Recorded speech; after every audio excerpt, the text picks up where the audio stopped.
You now tuned in to the Gumptown Podcast. I'm your boy Doug B. We ain't got nothing to talk about, but we got something to talk about. Let's go. Good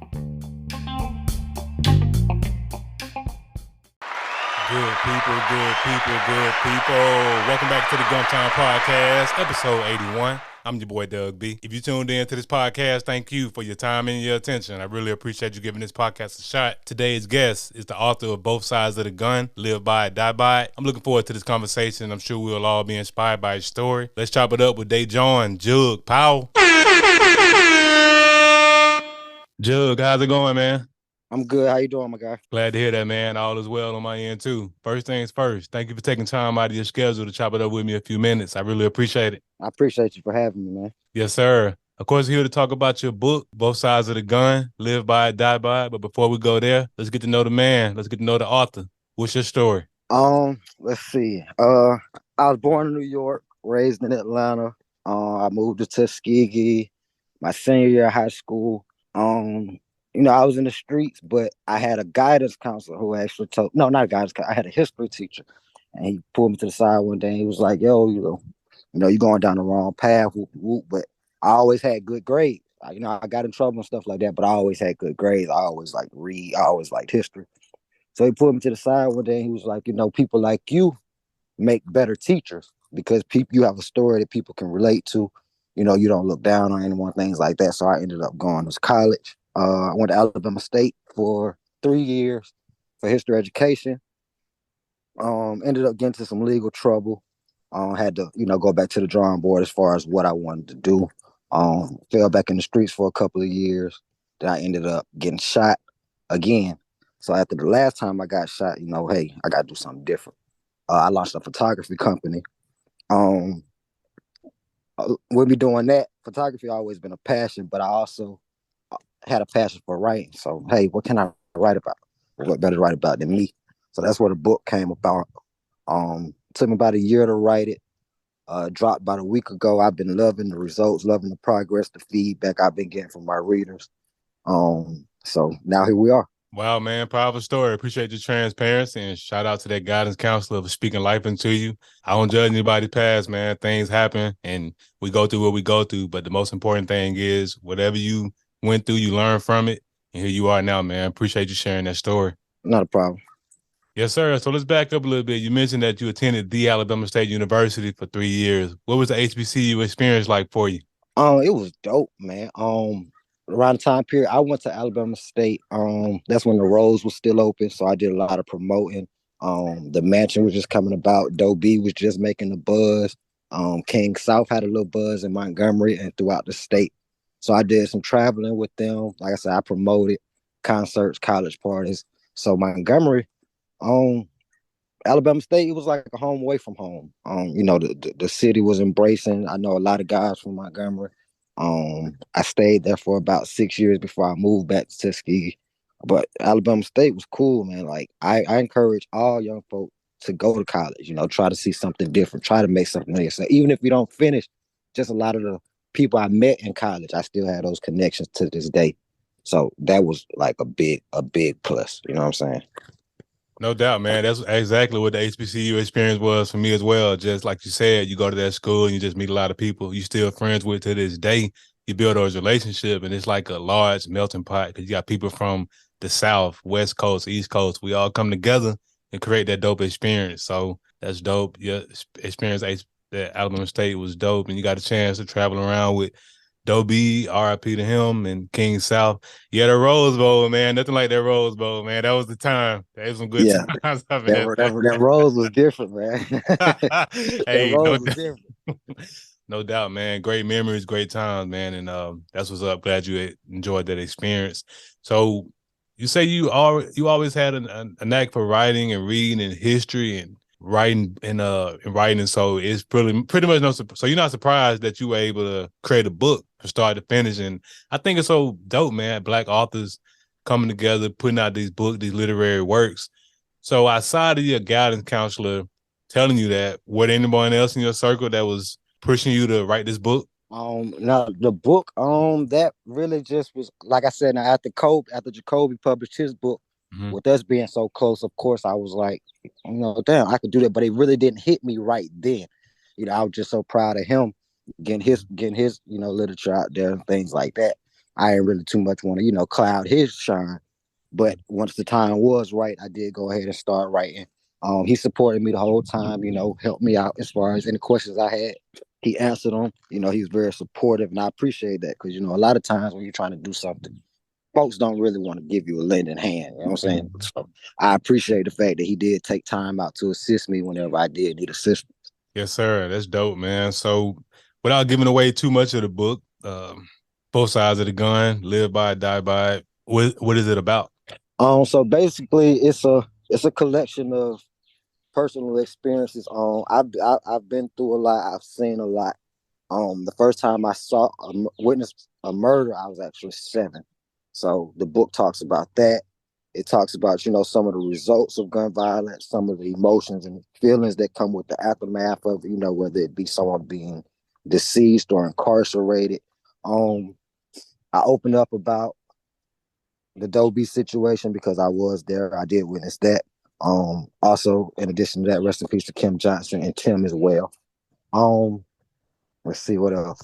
So we talk about my college experience, my upbringing, um, gang banging, just like it just goes into a lot of different events and scenarios. But these are true events. These are things that actually happen. I lost a lot of friends to gun violence, a lot of family members to gun violence. So this was something that was, true and near to and dear to me. So that's why I chose to write about that first.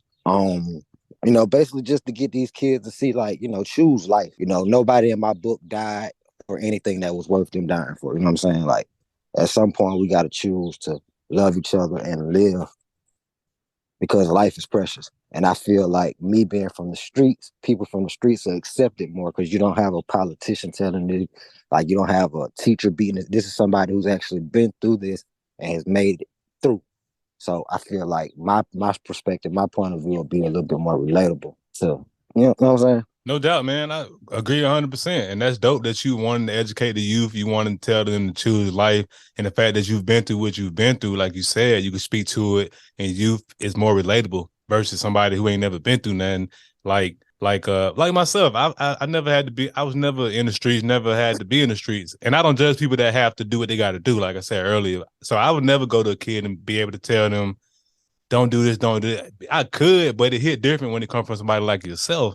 So it's dope Exactly. that you created this book, you put in your story, you're telling your story, and you've turned all that pain into purpose, man. Like, that's much respect to you, for real. I appreciate that. Yes, sir. Because the things we go through, man, it can either turn us cold or it could turn us into a positive beacon, a positive example. And you've chosen to take your experiences, write a book about it, and educate. Because to be honest with you, I never did any time, but I got a few people who've been up that road, and like you said, like you were talking about people dying for nothing, just talking to people who I know who've been up that road, they're like, man, I'm really in here for nothing. Like, I didn't have to do what I did to Yeah. be up in here, and it really don't It's, be worth it. It be it's, misunderstandings. You know what I'm saying? Like, a lot of people when they get jammed up. yeah, we just got to take the time to think before we act. I think that's really what it comes down to at the end of the day. Somebody can agitate you, somebody can get on your bad side, but at the end of the day, you got to be the bigger person. Especially me, I have 3 sons, so I want to be here. I grew up without a father. I also talk about that in the book. I lost my father to gun violence. So I've been, like I said, I've been shot. I've been shot a total of 7 times on 3 different occasions. But at the end of the day, I had to make a decision to be here for my children, be here for myself, and that's what I'm living for. Whether you have children or not, everybody has something to live for. Nobody wants to be in a cage. Nobody wants to be in the grave. I want to enjoy life. I want to enjoy the people around me, and I feel like everybody should want the same things out of life. Man, that's so dope, man. Like, celebrate life, choose life. I'm here for it, man. Like, and it's just, like I said, it's just cool that you've turned that pain into purpose, man. And so we can go right into the next portion. Whenever I have entrepreneurs, creators on the platform like yourself, I like to talk about the aha moment, action, and audacity.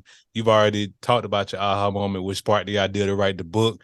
So from the time you got started writing the book, how long did it take you to write it from cover to cover? I started writing about last May. I finished it in December, but when I finished it, I didn't know what I wanted to take out or what I wanted to add. So I left it there. I didn't touch it. I didn't let anybody read it. I just left it there. Slept on it a couple of weeks, picked it back up, read it, made some changes, put it back down. I picked it back up about a month ago, went ahead and finished it. And when I got ready to publish about 2 weeks ago, I got nervous. I went back, I read it, then I let my grandfather read it. So once he read it, I asked him, what questions did he have? Was anything missing? Once he told me, everything was clear, I didn't have anything missing, any blank spots, I went ahead and published. So I say it took me about a year and a half off and on. Okay, cool, man. That's the most important thing you got from start to finish. And hats off to you for passing on the granddad to look at it, because he was gonna keep it real with you. Yeah, exactly. Hey, Exactly. one thing about our elders, man, they gonna keep it 100. They gonna say if it's this or that. So like that's dope that you got him to review it and all that good stuff, man. So that last portion, that audacity, man, it's one thing to have an idea. It's another thing to put action behind it. But in between those two events, I believe it takes that courage, that audacity to step out there and do it. Who or what gave you that audacity to actually write this book and put it out there for the world to see? I had a partner. He's from Tuskegee. His name is Chichi. We was in the streets together when I actually came up with the idea. So just the fact that before his demise, the whole time he encouraged me, bro, you need to write that. That's different. Like that's different, bro. You need to do that. You need to do that. The whole time. He ended up getting killed on September 10th of last year. So once he died, I was sure enough like, I got to. I got to. Wow, man. Dang, man. That's powerful, man. And RIP to your homie, and much respect to him for encouraging you, and much respect to you for following through. That's dope, man. Wow. So let's talk about vision, man. Like I know you just published this book, and I'm sure great things are coming down the pipeline for you as an author, businessman, all the above. What are some of your short-term and long-term goals for yourself as an author? Well, I plan to I'm waiting on my I published it on Barnes and Nobles, so I can go ahead and get in the stores. I'm just waiting on the confirmation to come through on that. I definitely do want to see my book in the stores. I want to keep doing interviews, things like that, to get my book out there, because it's got a buzz around here, but I need everyone to read this. Like, I need the streets of America to read this, because I feel like it'll change people's way of thinking.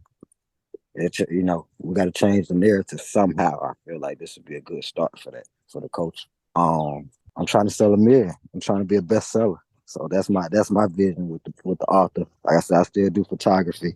That's booming too, but on the author side, I'm trying to be a bestseller. Yes, sir. No doubt, man. I definitely believe, man, you have no problem making those goals come to fruition, man. Just keep at it, keep grinding, because everything you've been through, you here for a real reason, man. I'm sure you realize that now. True. Yeah, man. So in terms of just the book, man, so how young are your kids, and when do you plan to let them read the book? My oldest will be 10 this year. My middle child is 8. He'll be 9 this year, and my youngest is 4. He'll be 5 this year. They won't be able to. I won't let them read the book for a minute. Okay, respect. I mean, they know about certain things, but just actually sit down and read the book, probably when they're around 13, 14, something like that, when they can understand it a little bit more. Respect, man. Respect. So when people read this book, and I do plan to purchase it myself, what do you want people to ultimately come away with after they read this book? Well, at the end of the day, just know that no matter what you've been through, no matter what your situation is, we all can overcome everything. That's first and foremost. If you put your mind to it and find your goal, set your mind to that, something positive, you'll succeed every time. Ain't nothing in the streets positive. I know sometimes we get caught up in that, but at the end of the day, that's supposed to be a stepping stone. The goal is supposed to be to get out the streets. And of course, like I said, I always choose life. Violence, it might seem like the answer, but the consequences are never good. They ain't never good. So Yes, sir. No doubt, man. the main thing. No doubt, man. That's dope. Never worth it, man. So whenever I have entrepreneurs, creators on the platform like yourself, I like to ask the $1 million question. I like to talk about I created this podcast to highlight the greatness of Montgomery, whether you were from here or lived here for a significant period of your life. You lived in the Gump and attended the Alabama State University and did some other things in the entertainment scene. So I want to ask you, man, what do you appreciate the most about the city? The culture, the support. I gained a lot about. I gained a lot of opportunities in Montgomery, and most of my support comes from Montgomery. It's a good city. It has, every city has its bad side, but it's nothing that can't be changed. It's up to us to change. But yeah, my favorite thing about the city would definitely be the culture, the support. Those are my favorite two things. Yes, sir. So how can people connect with you, Jug? What are your social media handles and website? I'm Jug Reloaded on Instagram, Jug Reloaded on Facebook, and my website links are in both of those in my bios. Yes, sir. And of course, I'll put all of the information in the description of the episode. Hey, Jug, thanks again for the conversation, man. I really appreciate you. All right, man. I appreciate you for having me. Yes, sir. Good people, that concludes another dope episode of the Gumptown Podcast. In the meantime, in between time, y'all know what to do. Be blessed, be safe, but most importantly, have the audacity to be you. Go on.